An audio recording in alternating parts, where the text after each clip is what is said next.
good, there's a reason why we lose.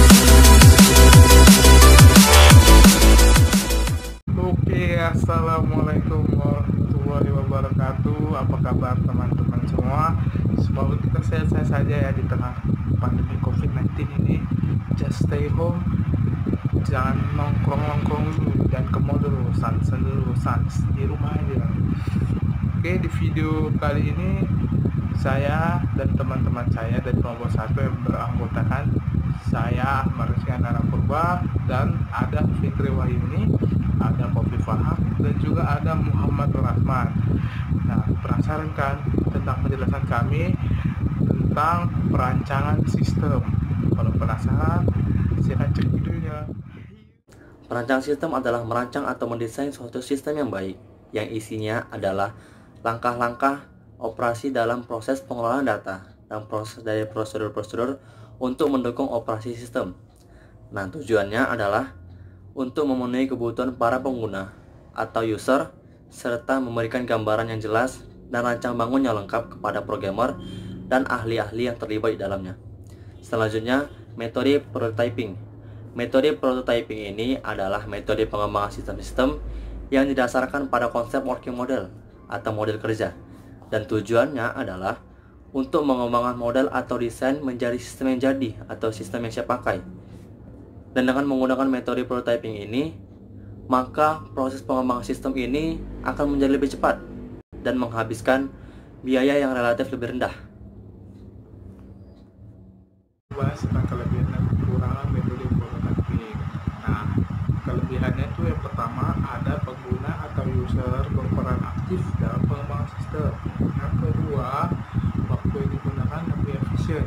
Yang ketiga, adanya komunikasi antara user dengan pengembang. Dan yang keempat, pengembang sudah lebih baik. Nah, itu dia teman-teman kelebihan metode prototyping. Nah, pasti di setiap kelebihan pasti ada kekurangannya. Nah, untuk kekurangan metode prototyping ini, yang pertama ada kualitas aplikasi belum teruji dan belum mencantumkan pemeliharaan jangka panjang.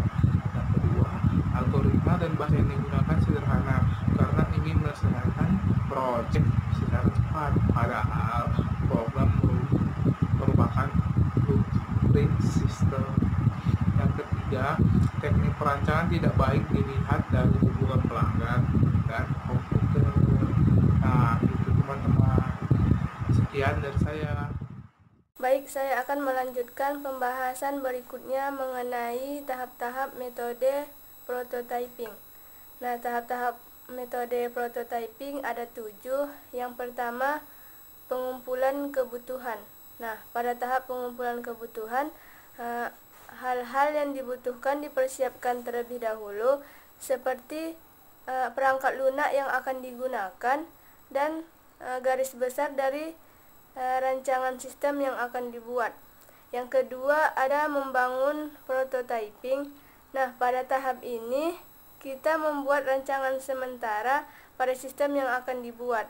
Nah, yang ketiga, evaluasi prototyping, yaitu rancangan yang telah dibangun diperbaiki jika ada kesalahan. Yang keempat, mengkodekan sistem. Nah, prototyping yang telah dibuat tadi diterjemahkan ke dalam bahasa pemrograman sesuai dengan perangkat lunak yang digunakan. Yang kelima, pengujian sistem. Pada tahap ini, program yang telah dibuat tadi dijalankan sesuai perangkat lunak yang digunakan. Yang keenam, evaluasi sistem. Nah, pada tahap ini program yang telah kita buat diperbaiki jika ada kesalahan dan tidak sesuai dengan kebutuhan kita. Nah, tahap yang terakhir yaitu penggunaan sistem. Pada tahap ini, sistem yang telah diuji siap untuk digunakan. Sekian penjelasan dari saya. Saya akan menjelaskan mengenai flowchart perancangan pendaftaran anggota klub. Nah, untuk langkah yang pertama, anggota login atau memasuki halaman pendaftaran klub. Kemudian, anggota menginput data termasuk data diri dan persyaratan-persyaratan lain yang diminta oleh klub. Kemudian, data yang sudah diinput oleh anggota akan masuk ke database. Kemudian data diperiksa. Dan jika data yang sudah diinputkan memenuhi persyaratan yang dimintai oleh klub, maka anggota lulus. Dan jika data yang diinput tidak memenuhi persyaratan yang dimintai oleh klub, maka anggota tidak lulus dan anggota tidak diterima di klub tersebut. Kemudian anggota yang lulus berkas bisa mengikuti tahap wawancara. Dan jika anggota mengikuti tahap wawancara dan bisa menjawab pertanyaan dengan baik, maka anggota dinyatakan lulus wawancara. Dan jika anggota tidak bisa mengikuti tahap wawancara atau tidak menjawab pertanyaan ketika wawancara dengan baik, maka anggota tidak lulus dan tidak diterima di klub tersebut.